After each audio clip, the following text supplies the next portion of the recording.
बहुत समय पहले की बात है। उज्जैनी नाम के राज्य में राजा विक्रमादित्य राज्य करते थे। राजा विक्रमादित्य की न्यायप्रियता, कर्तव्य निष्ठा और दानशीलता के चर्चे पूरे देश में मशहूर थे। यही कारण था कि दूर दूर से लोग उनके दरबार में न्याय मांगने आया करते थे। राजा हर दिन अपने दरबार में लोगों की तकलीफ़ों को सुनते और उनका निवारण किया करते थे। एक दिन की बात है, राज दरबार लगा हुआ था। तभी एक भिक्षु विक्रमादित्य के दरबार में आता है और एक फल राजा को देकर चला जाता है।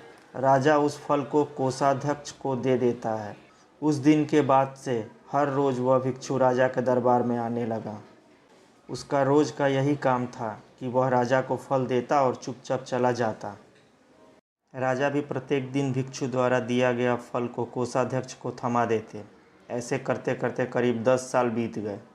एक दिन जब भिक्षु फिर राजा के दरबार में आकर फल देता है तो इस बार राजा फल कोषाध्यक्ष को ना देकर वहां मौजूद एक पालतू बंदर के बच्चे को दे देते हैं।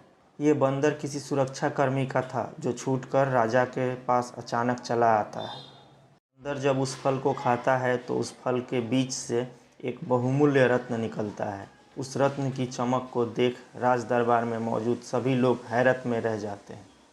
राजा भी ये नज़ारा देख आश्चर्य में रह जाता है। राजा कोषाध्यक्ष को इसके पूर्व भिक्षु द्वारा दिए गए सभी फलों के बारे में पूछता है।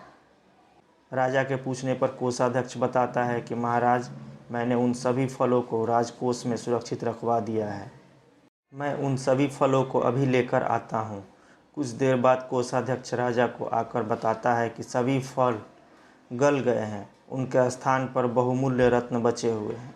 यह सुनकर राजा बहुत खुश होता है और कोषाध्यक्ष को सारे रत्न सौंप देता है। अगली बार जब भिक्षु फल लेकर दोबारा विक्रमादित्य के दरबार में पहुंचता है तो राजा कहते हैं, भिक्षु, मैं आपका फल तब तक ग्रहण नहीं करूंगा जब तक आप यह नहीं बताते कि हर दिन आप इतनी बहुमूल्य भेंट मुझे क्यों अर्पित करते हैं। राजा की यह बात सुन भिक्षु उन्हें एकांत स्थान पर चलने को कहता है। एकांत में ले जाकर भिक्षु राजा को बताता है कि मुझे मंत्र साधना करनी है और उस साधना के लिए मुझे एक वीर पुरुष की ज़रूरत है, क्योंकि मुझे तुमसे वीर दूसरा कोई नहीं मिल सकता। इसलिए यह बहुमूल्य उपहार तुम्हें दे जाता हूँ। भिक्षु की बात सुन राजा विक्रमादित्य उसकी सहायता करने का वचन देते हैं। तब भिक्षु राजा को बताता है कि अगली अमावस्या की रात को उसे पास की शमशान आना होगा, जहां वह मंत्र साधना की तैयारी करेगा। इतना कहकर भिक्षु वहां से चला जाता है। अमावस्या का दिन आते ही राजा को भिक्षु की बात याद आती है और वह वचन के अनुसार शमशान पहुंच जाते हैं। राजा को देख भिक्षु बहुत प्रसन्न होता है।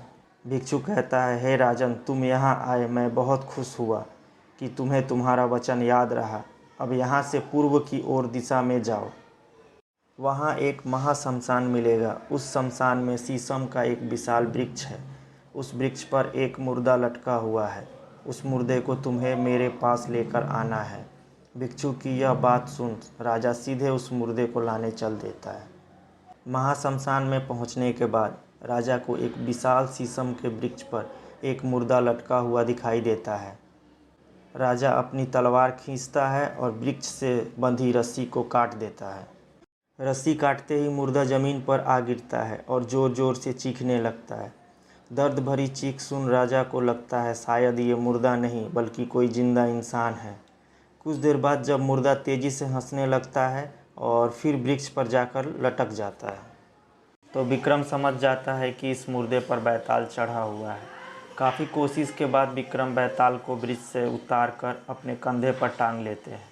इस पर बैताल विक्रम से कहता है कि मैं तेरे साहस को मान गया, तू बहुत ही पराक्रमी है, मैं तेरे साथ चलता हूँ, लेकिन मेरी एक शर्त है कि पूरे रास्ते में तो कुछ भी नहीं बोलेगा। विक्रम सिर हिलाकर हाँ में बैताल की बात मान लेता है। इसके बाद बैताल विक्रम से कहता है कि रास्ता लंबा है, इसलिए रास्ते को रोमांचक बनाने के लिए मैं तुम्हें एक कहानी सुनाता हूँ। तो यह थी विस्तार से राजा विक्रमादित्य और बैताल की आरंभिक कहानी। यहाँ से शुरू होता है 25 की 25 कहानियों का सफ़र, जो बैताल एक एक करके विक्रम को सुनाता है। कहानी से सीख, राजा को हमेशा विक्रमादित्य की तरह साहसी और पराक्रमी होना चाहिए, तभी वह अपनी प्रजा की रक्षा कर सकता है। आशा करते हैं कि आपको आज की कहानी पसंद आई होगी। ऐसी ही कहानियाँ सुनने के लिए वीडियो को लाइक और सब्सक्राइब ज़रूर करें। मिलते हैं कल की वीडियो में।